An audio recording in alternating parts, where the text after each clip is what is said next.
atooraha caanka ee aflaamta Hollywood-ka ka soo muuqda Will Smith ayaa rabaaxo kulul ku dhuftay majaajiisaha Curtis Rock xilli ay socotay xaflad abaalmarinta aflaamta ee Oscars taasoo sanad walba lagu abaalmariyo dadka caanka ee ka dhex muuqda bulshada. Darbaxda Smith ayaa ka dambeysay kadib markii majaajiisaha uu hadal kaftan ah ka sheegay xaaska atooraha Jada.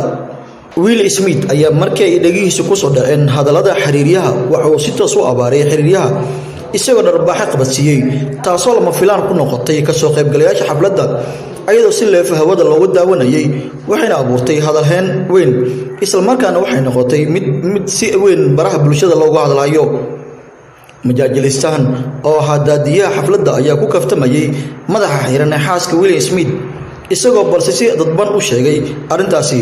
wuxuuna afka ku dhuftay filimka G.I. Jane 2 oo ah filim ay ku jirto atriishada madax xiran. Will Smith ayaa markii uu fadhigiisa ku soo noqday yiri afkaaga uskaga ah ka leexi xaaskayga ayadoo Curtis Rock uu u jawaabay kan waa habeenkii ugu weynaa ee taariikhda aflaamta isagoo kala jeeda inaysan dhicin waxa uu filayay maadaama ay ku ahayd wax lama filaana inuu darbaaxo atooraha caanka ah ee Will Smith waxay u ahayd habeen xanuun badan iyo mid farxad badan waxa uu ku guuleystay abaalmarinta jilaaga ugu wanaagsan ee sanadka Oscar waxa la gelin kama uusan bixin falka uu ku darbaaxay majaajiisaha.